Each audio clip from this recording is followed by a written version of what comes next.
محفل ادب کی اس انجمن میں تشریف لائے ہوئے معزز سامعین اور میرے دل نشیں عزیز طلبہ و طالبات، السلام علیکم، آداب۔ آج کا ہمارا موضوع میر تقی میر کی غزلوں کے آگے الفاظ معنی، توضیحات، سوالات اور آگے جو اشعار دیے گئے ہیں ان کے حوالے سے ہے۔ آج ہم اس کا مطالعہ کریں گے، اسے سمجھیں گے۔ تو چلیے شروع کرتے ہیں۔ سب سے پہلے الفاظ و معنی یعنی فرہنگ سے، جو سیکشن نمبر 1 میں دیے گئے ہیں۔ سب سے پہلا لفظ ہے کسو۔ کسو کہتے ہیں یعنی کسی۔ کبو کہتے ہیں کبھی کو۔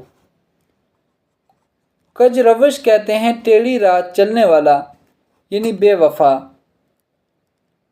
راستی کہتے ہیں سچائی، ایمانداری کو۔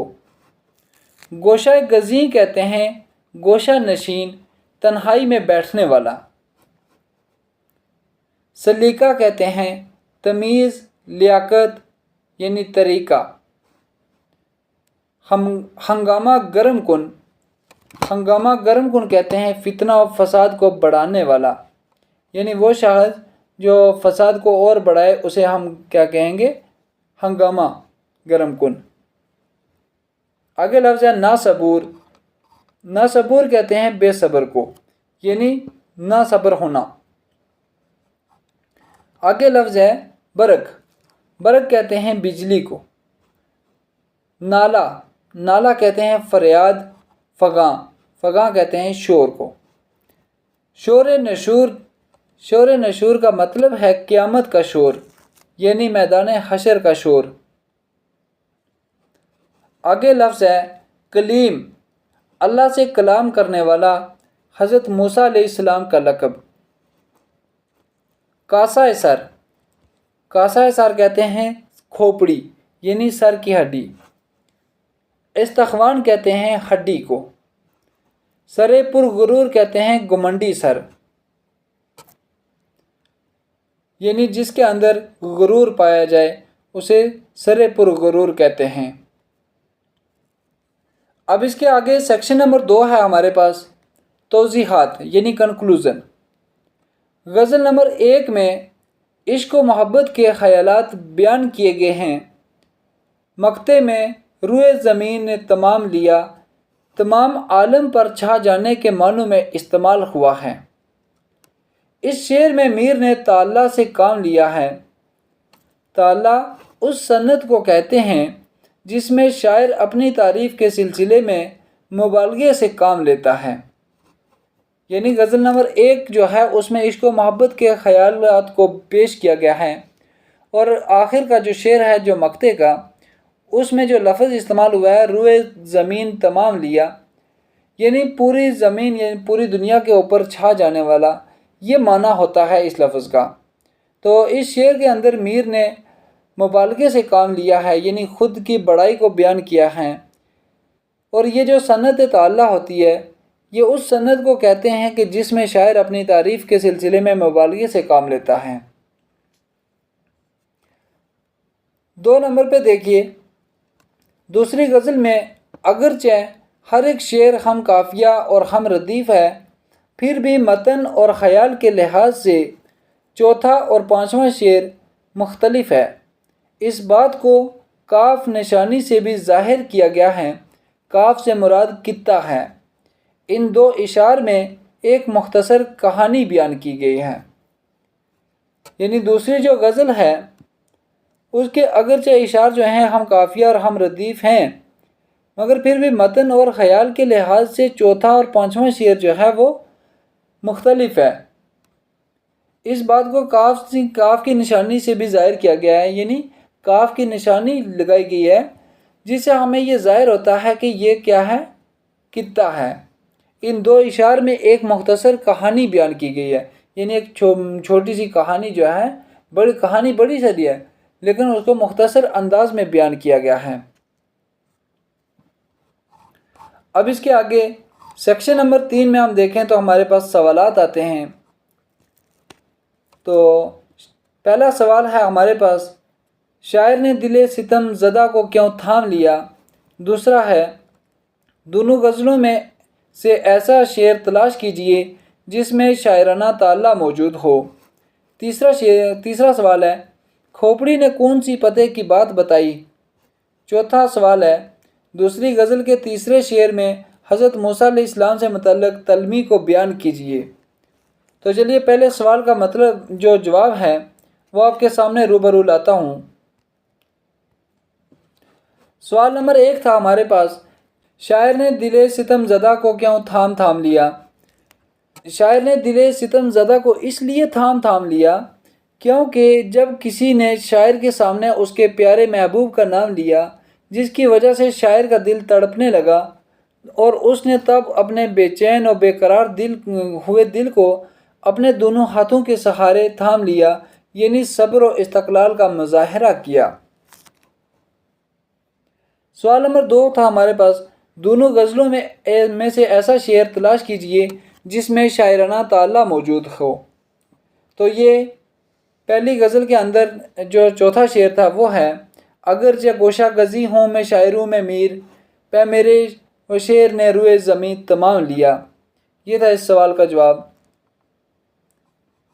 سوال نمبر 3 تھا ہمارے پاس، کھوپڑی نے کون سی فتح کی بات بتائی؟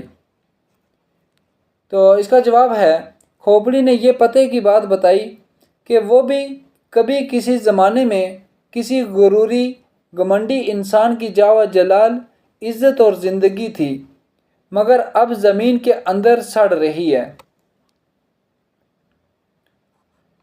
سوال نمبر 4 تھا دوسری غزل کے تیسرے شعر میں حضرت موسیٰ علیہ السلام سے متعلق تلمی کو بیان کیجیے۔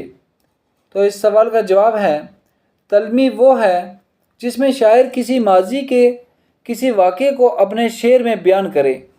اس شعر میں جس تلمی کا ذکر کیا گیا ہے وہ اس طرح سے ہے کہ جب حضرت موسیٰ علیہ السلام پر اللہ تعالیٰ سے کلام کرنے کی غرض سے گئے اور ہاتھ اٹھا کے دل سے دعا کی کہ اے میرے رب، میں نے جب چاہا آپ سے کلام کیا، مگر اے میرے رب آج یہ تیرا بندہ و رسول دعا کرتا ہے کہ مجھے اپنے دیدار سے سرفراز فرما۔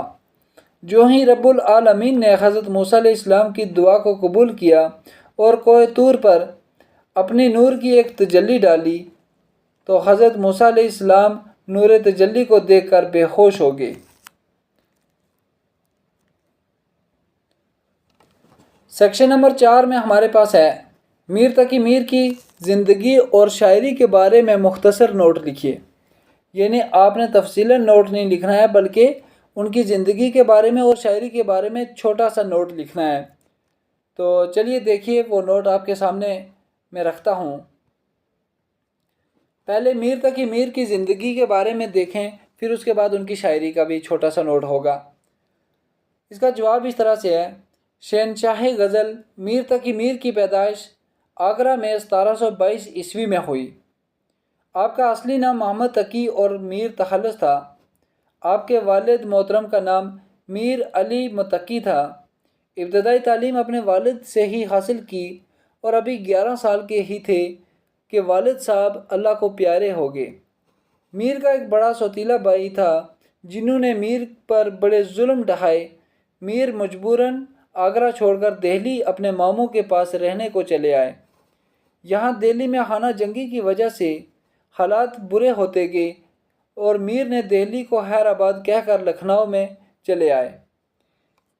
یہیں پر اپنی باقی تمام زندگی کے دن گزار دیے اور بالآخر اس دنیا فانی کو لکھنؤ میں خیر آباد کہہ کر چلے گئے۔ میر کی ادبی خدمات کے حوالے سے چھوٹا سا نوٹ ہے۔ میر تقی میر کو شاعر غم کہا جاتا ہے۔ میر کی زندگی جس ظلم و ستم و کرب میں گزری اس کا اثر ان کے کلام پر بھی پڑا۔ میر نے یوں تو ہر صنف سخن میں طبع آزمائی کی مگر غزل کو انہوں نے اپنی فکر سے ترقی کی بلندیوں تک پہنچایا۔ میر کا کلیات 6 دواوین پر مشتمل ہے۔ غزلوں کے علاوہ کئی مثنویاں اور مرثیے بھی تحریر کیے ہیں۔ اردو شعراء کا پہلا تذکرہ نکات الشعراء اور خود نوشت ذکر میر بھی ان کی یادگاریں ہیں۔ اب اس کے بعد سیکشن نمبر 5 میں آپ کو اشعار دیے گئے ہیں کہ ان کی وضاحت کیجئے۔ میں اشعار پڑھتا ہوں لیکن ان اشعار کی وضاحت آپ کو پہلے کر دی گئی ہے، میں آپ کو اس کی تشریح ایسے بتا دیتا ہوں۔ آتش بلند دل کی نہ تھی ورنہ اے کلیم، یک شعلہ بر کے ہرمن سدھے کوئے طور تھا وہ رشک حور بہشتی حمیم میر، سمجھے نہ ہم تو فہم کا اپنی قصور تھا، ہمارے آگے تیرا جب کسوں نے نام لیا، دل ستم زدہ کو ہم نے تھام تھام لیا۔ تو یہ تینوں اشعار جو ہیں ان کی تشریح آپ کو پیچھے کروا دی ہے، تو آپ اس کو وہاں سے دیکھ لیں، ان کی وضاحت بھی وہیں سے ہو جائے گی، میں نے پہلے بتایا تھا تو اسی کو دیکھ لیں۔ تو یہ آج ہمارا میر تقی میر کی غزل گوئی جو تھی، اس کی غزلیں اور اس کے الفاظ معنی سوالات جو ہیں، یہ ہمارا یونٹ کمپلیٹ ہو گیا ہے۔ اسی کے ساتھ اللہ حافظ میں اجازت چاہوں گا۔